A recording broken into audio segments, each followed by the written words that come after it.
Good morning, anymore. Good morning, Malik. Good morning, Daniel. Have you finished beatboxing?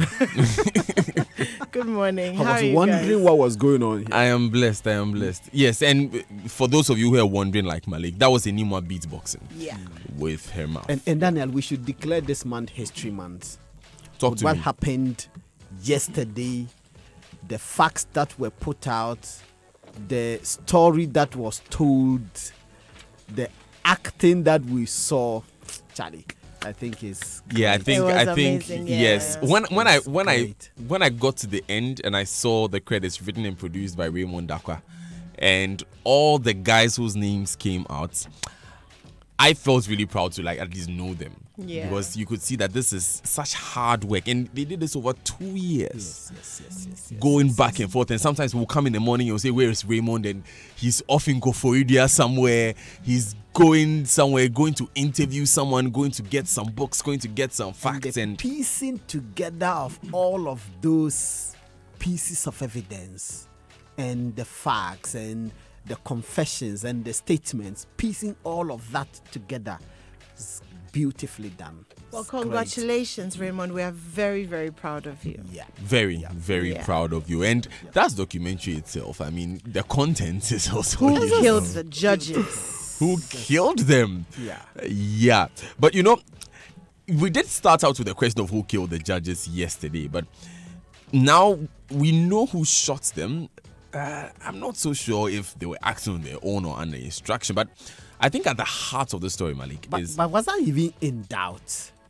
In my view, I don't think that was in doubt. You don't think that what was in they doubt? acted on the basis of instructions. And all of them said that they acted on the basis, they believed they were acting on national, they were performing a national duty. They were on a national assignment. In fairness, Malik, yes, they said that at different points, but then, for instance, Amate Kwe, for instance, there are two different accounts of what he said when he was about to be killed. So it depends on where you stand with this information. And what we do know is that the facts have been laid bare. The heart of the story is really what happens when we take justice into our own hands. I think that is something that we need to begin thinking about. Because you see, this happened 36 years ago, but the ramifications transcend generations. For both those who perpetrated the act directly and those who gave the orders. Of course, for both of of course. them. And even away from the facts of what happened and the specific acts of what happens, I mean, the pursuit for truth and for justice today can be attacked in any way, just like how it was attacked 36 years ago. And so those principles, we must begin to focus on them and begin to look at how we can protect them. Because the most important lessons we can learn is how to prevent this from happening And that again. elimination another person is simply not the answer. However you disagree with somebody, eliminating the person can't be an answer. All right. Anyway, guys, let's do the front newspapers. pages. Let's do the Gold Street Business. GRA cracks whip for tax stamp non-compliance, confiscates items at Achimota Mall. Also on the front page of the Gold Street Business, floating shares in National Airline will end free ticket regime. I don't know if this works because we know state companies that are listed on the Ghana Stock Exchange which are struggling. A government draft national cyber security policy to address challenges. That's Vice President Dr. Mahmoud Bawumia. On the front page of the Chronicle, accounts for $6.8 million. NDC tells Akufo-Addo NABCO creates 90,000 jobs. And the big headline on the front page, Incompetence 13 vie for NDC president.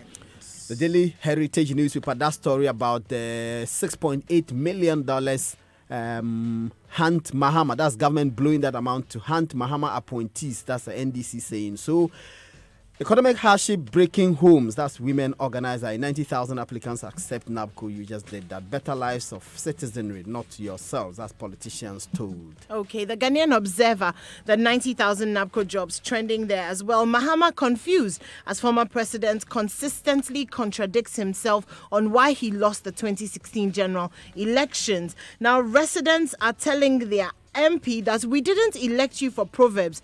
fix our roads. CDD scores Akufo-Addo government 50%, and reckless Asiedu Nketia urges NDC youth take up arms to protect yourself. Daily Guide newspaper. U.S. First Lady lands with goodies for kids. Mahama whines over defeat in Tamale. La Palm Royal Hotel workers chase boss. And Emirates Jumbo Jet flies to Kotoka. On the front page of The Finder, $230 million lost to cyber criminals. Financial institutions are the major targets.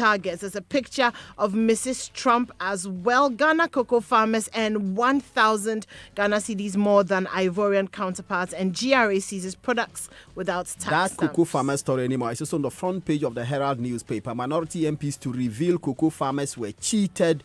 Hold press conference today. The Akufo-Addo blowing 6.8 million is also on the front page of the Herald newspaper. On the front page of the Today, NDC accuses government of blowing $60 million.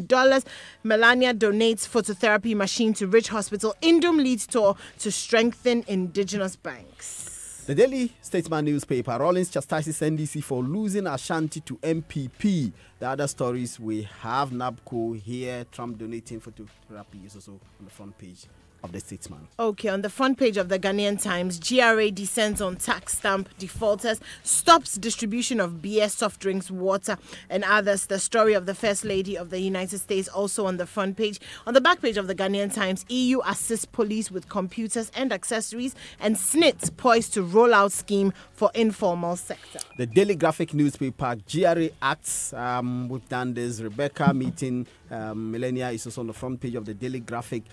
NDC criticizes private investigations of state agencies. Back page of the Daily Graphic newspaper. Police CID receives equipment from EU to enhance operations, and dilapidated school structure affecting teaching and learning in Bimbilla in the northern region. Those are the stories on the front page and back page of the Daily Graphic.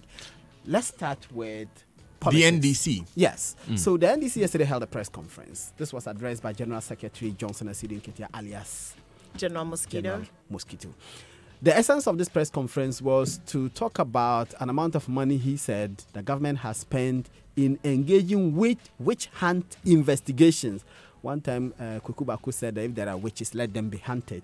So his complaint at the press conference was that the government is engaged in this witch hunt investigations, and the government is using illegal processes to do this because the government, he claimed, is engaging private investigation companies or private auditing firms to conduct audits that are already being done by state agencies like Yoko, like the BNI, like the Auditor General has been sidelined, he said, when it is the mandate of the Auditor General to commission these audits. He said, in spite of that, the government sidestepped the Auditor General and then engage private auditing firms to do this witch hunt investigations, which is targeted at former government appointees because the government is looking for something that it will use against these former government appointees. And of course, he says that the government is using a former Auditor General who is now chair of the Audit Service, and of course, who has been in the news lately for, according to Domelevo, for interfering with his constitutional functions. And I'm talking about Professor Edward Duajimai. And Asiedu Nketia's something that he has denied. Yes, something he's denied. He said he didn't interfere, he intervened. Intervened, yeah. Intervention is different from interference. That's right. what he said. So the NDC's case is that this Duajimai, they claim, has in the past engaged in conduct that do not lend him as a credible person to be engaged by the government to do the kinds of things he's doing. And yet they say he's the one who is leading the government to commission these witch hunt investigations using state money. So he warned that all NDC former appointees or former government appointees under the NDC government should not submit to any of these illegal investigations, save those which are being conducted by state agencies such as the BNI and the Yoko. And of course, if the Auditor General decides to investigate them, they should submit to.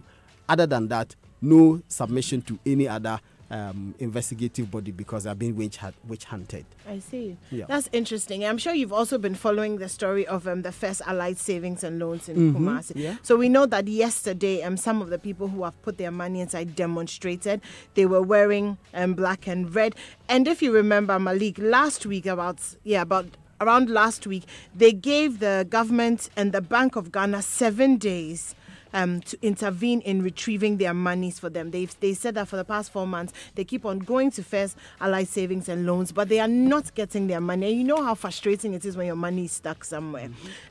So we'll be watching this space. The government and the Bank of Ghana have said that they are going to work with First Allied Savings and Loans so that people's deposits can be returned to them. There was also the part where they're actually borrowing money to help what's the word, buffer against the panic withdrawals that came about as a result of the trickle-down effect from the banking. And we heard some of the protesters warning the president that DKM sent former President Mahama into opposition, and that First Allied would do same to the president.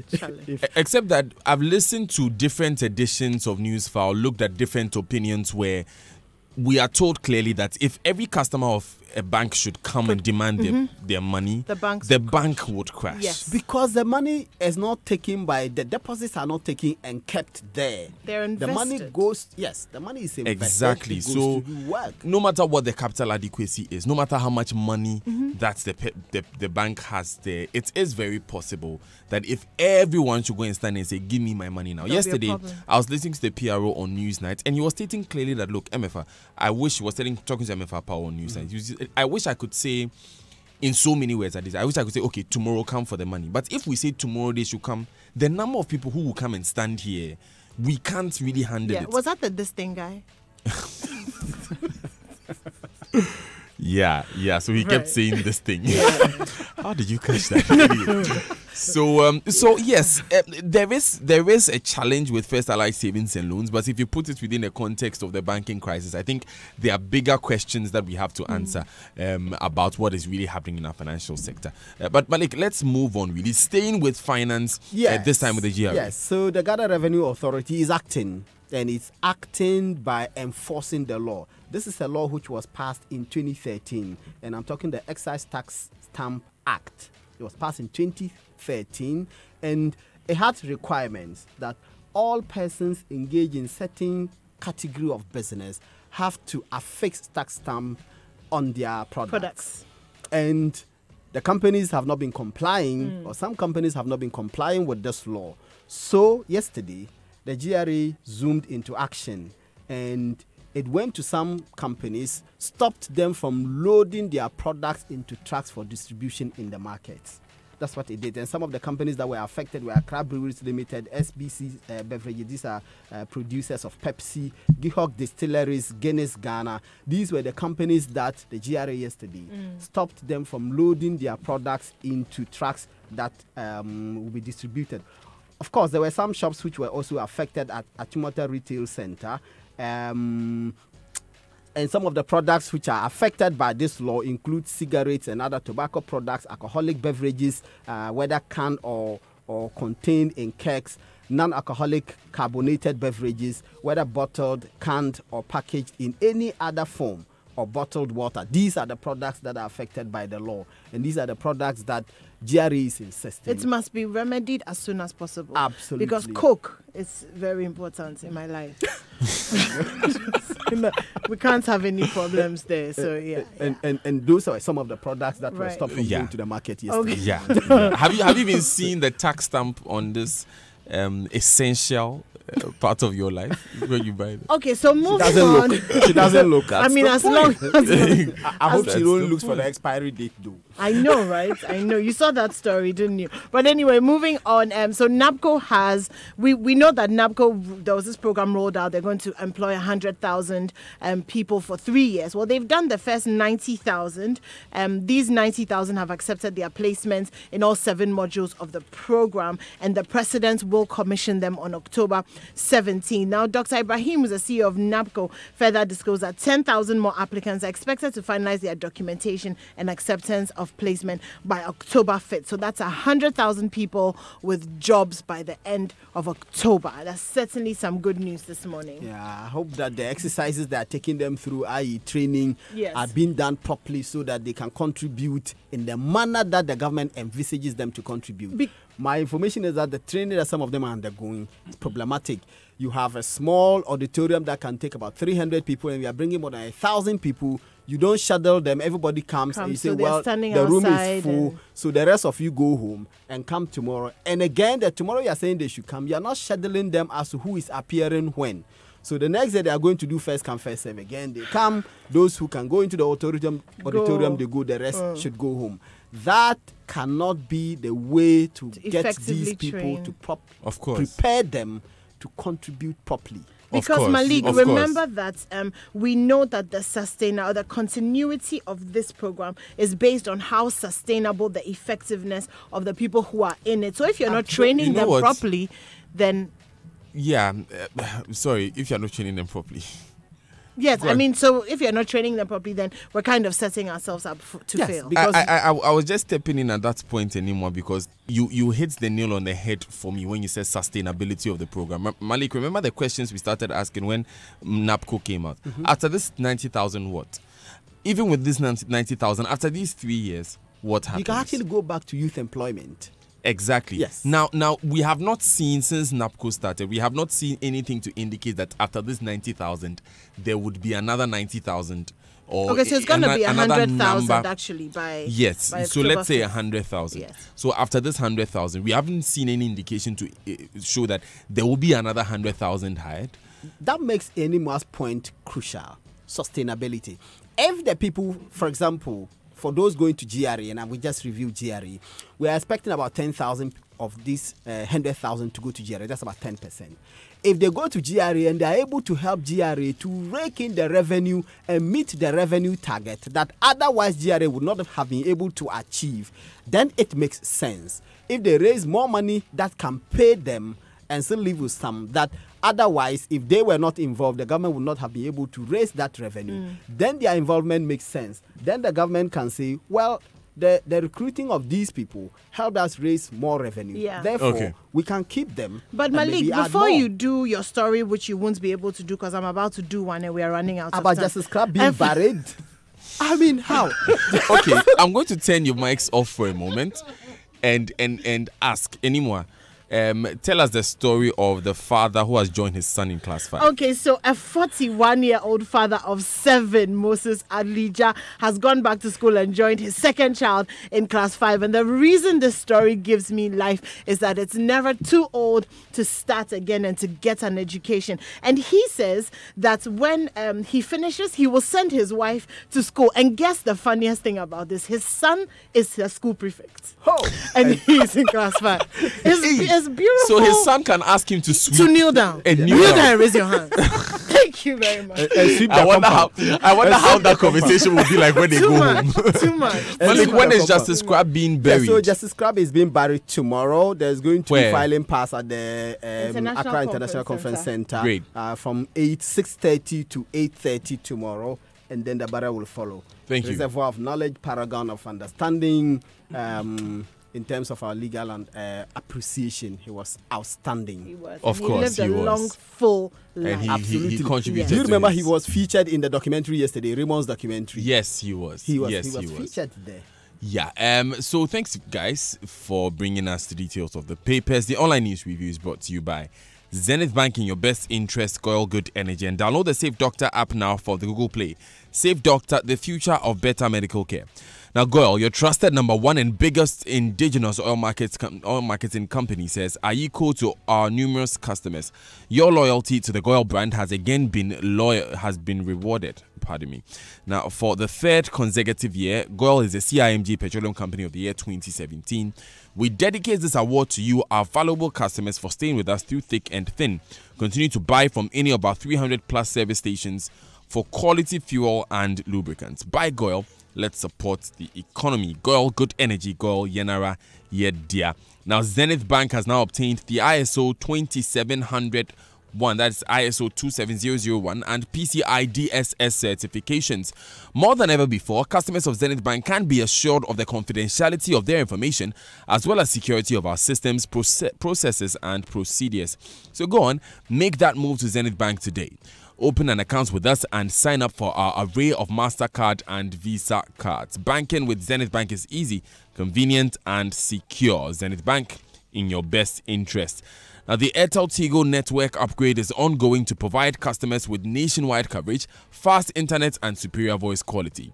The upgrade will be a smooth one. However, in the unlikely event where customers do encounter a network challenge such as no service or emergency, customers should visit any Airtel Tigo shop in the Greater Accra region with a valid ID to upgrade their SIM for free. This upgrade will not affect customers of Airtel Tigo Money, airtime, or phone contacts. Customers can also call 100 or 0277 55 1000 or 02 60100 for more information. Let's upgrade together for wider coverage, fast internet experience, and superior voice quality. Airtel Tigo, one big family.